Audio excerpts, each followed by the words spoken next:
Hello, welcome to BioGrade TV. If you're new here, please subscribe and turn on the notification so you don't miss our next video.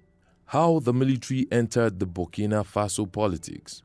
Burkina Faso has experienced some military interventions in its political history. These 6 military actions have influenced the country's leadership in some ways. In 1965, there were some nationwide protests in Burkina Faso, which was at that time known as Upper Volta. These protests continued at the start of 1966. The first protest of 1966 started on the morning of 3rd of January.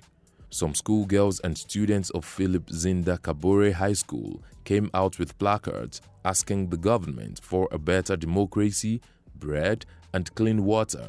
Soon, there were 100,000 people protesting at the country's capital, Ouagadougou. Some of the protesters were workers and officials asking the government to reverse the reduction of salaries by 20%. The peaceful protest also included police officers demonstrating for better treatment.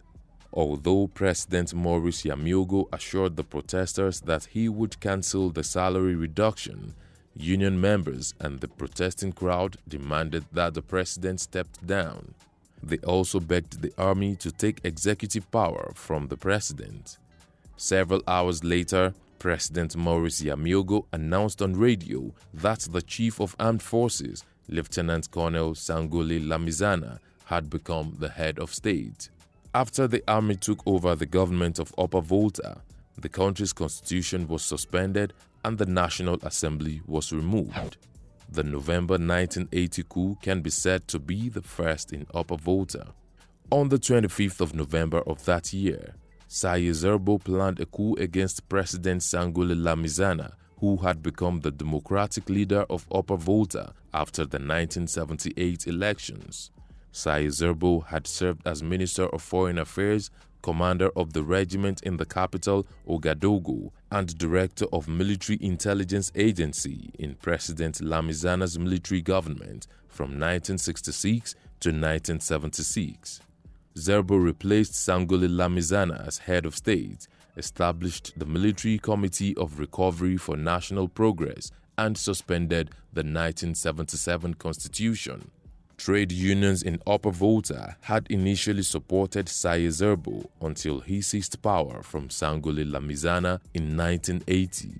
The opposition Saye Zerbo faced led to his removal in another coup on the 7th of November 1982. Zerbo was arrested after the 1982 coup d'etat and Major Jean-Baptiste Ouedraogo became the country's head of state. On the 27th of May 1983, Major Jean-Baptiste Ouedraogo promised the citizens of the country a quick return to civilian rule and the release of political prisoners of past governments.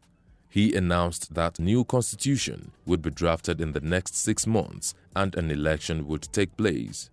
He said he wouldn't participate in the election and warned soldiers not to participate in politics.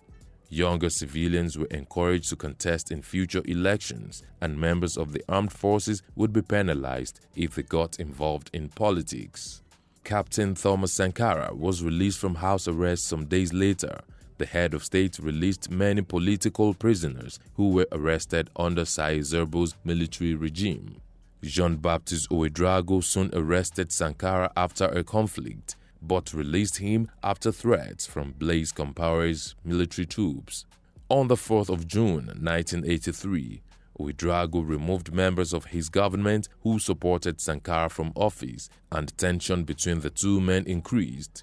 On the 4th of August 1983, Blaise Compaoré started a coup and military troops were ready to seize the capital, Ouagadougou. President Ouedraogo had a meeting with Sankara at about 7 p.m. and agreed to step down so that a new government may be elected. Sankara agreed to the proposal but asked for a short while to discuss with Compaoré. Blaise Compaoré and his men had successfully carried out the coup by 10 p.m. and made Ouedraogo surrender before Sankara could inform them of the meeting. Ouedraogo was given the opportunity to go on exile, but he insisted on staying in the country, so he was imprisoned at a military camp in Po, the following day.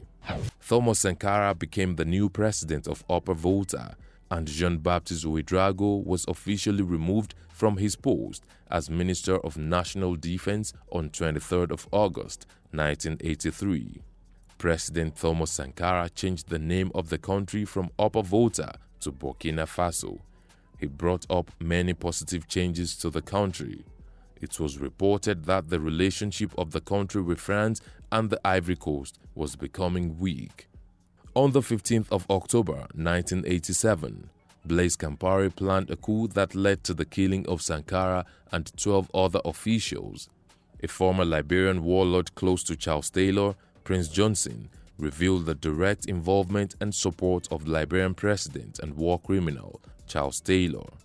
In September 1989, former military allies of Blaise Compaoré were arrested.